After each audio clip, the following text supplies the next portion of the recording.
Congolaises et Congolais, mes très chers compatriotes, le 3 mai 2021,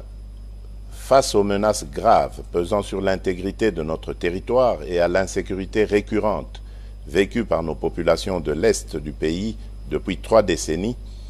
je proclamais l'état de siège dans les provinces de l'Ituri et du Nord Kivu. En effet, conformément à mes prérogatives consacrées par les articles 69, 85, 144 et 145 de la Constitution, je recourais à ce dispositif exceptionnel de gouvernance afin de répondre de la manière la plus appropriée et la plus adaptée à cette situation, en ce particulièrement dans la nature des actions à entreprendre dans ces zones opérationnelles où les ennemis de la paix devaient de toute urgence être affrontés et l'autorité de l'État restaurée. À situation exceptionnelle, mesure exceptionnelle. Il demeurait limpide que la mise en œuvre de ce dispositif s'accompagnerait d'un régime restrictif des libertés publiques, non sans incidence sur le mode de vie habituel de nos populations, immédiatement sensibilisées à consentir à d'importants sacrifices en guise de soutien patriotique à cette lutte pour la survie de notre nation. C'est pourquoi, 2 années et 4 mois après l'entrée en vigueur de ce régime d'exception, aux conséquences tout aussi exceptionnelles sur le quotidien des populations sur terrain, et à la suite de plusieurs rencontres avec des sénateurs, les députés nationaux et les députés issus des 2 provinces, ainsi que des rapports de mission d'évaluation effectués par le Premier ministre, j'apercevais clairement le besoin d'une réflexion approfondie impliquant tous les acteurs concernés sur la question en vue d'obtenir les recommandations les mieux indiquées au sujet de la situation juridico-politique rencontrée dans ces 2 provinces. Cette réflexion devait toutefois avoir lieu tout en veillant à préserver les avancées significatives socio-économiques, politiques et sécuritaires acquises par la gouvernance militaire de l'état de siège. Face à la prolongation de cette situation exceptionnelle et soucieux de prendre en compte les aspirations profondes du plus grand nombre de forces vives de la partie est de notre pays, j'ai donc instruit le Premier ministre d'organiser et de convoquer une table ronde politique sur l'évaluation de l'état de siège dans les provinces de l'Ituri et du Nord Kivu, organisée du 14 au 16 août 2023 à Kinshasa. Cette table ronde que j'ai voulu inclusive a connu, en plus de la participation des élus nationaux et provinciaux issus des provinces concernées, des délégués des institutions nationales, la participation active des forces vives d'autres provinces de la République, ce qui témoigne de l'élan de la solidarité affichée par les Congolaises et Congolais de tous bords derrière cette cause nationale. Mes très chers compatriotes, mus d'un sens élevé de patriotisme et de responsabilité, les différents participants ont travaillé d'arrache-pied durant les 3 journées allouées à cette table ronde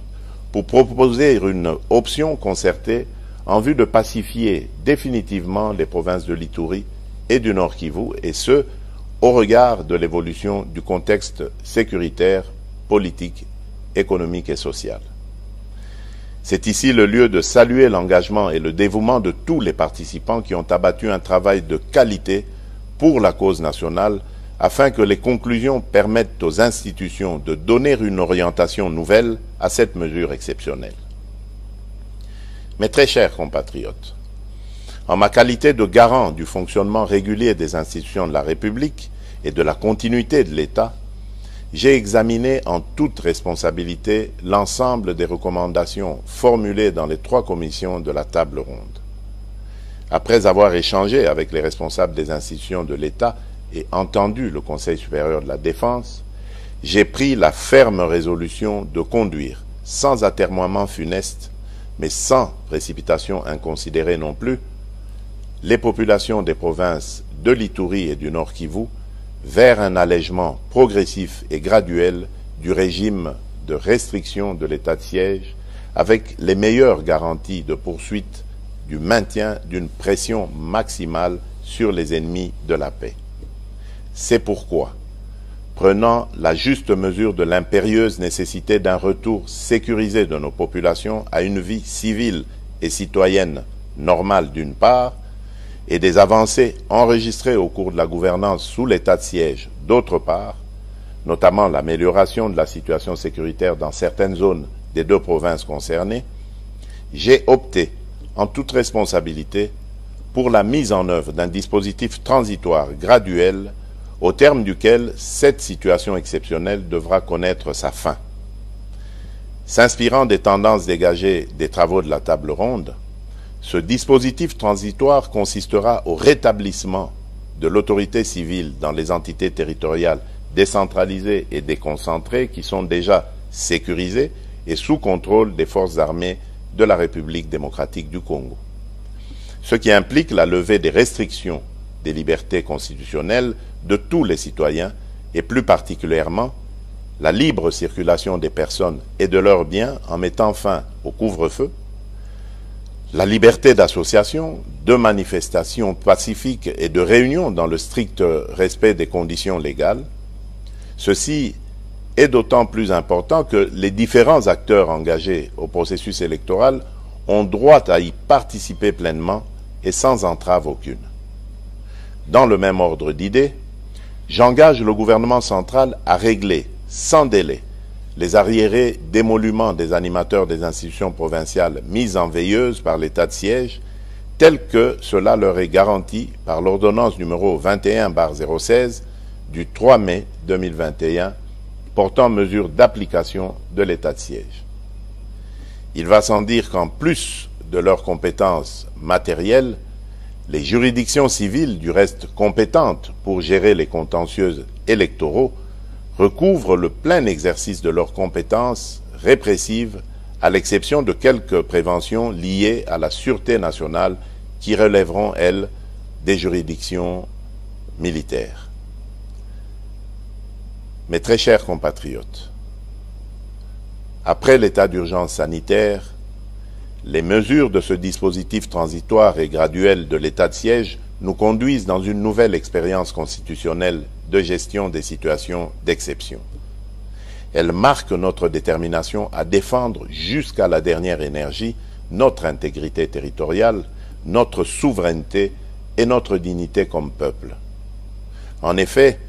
nous sommes un peuple qui a su démontrer, tout au long de son histoire, une capacité de résilience hors du commun face à l'adversité pour défendre les idéaux de paix, de justice, de dignité et d'unité.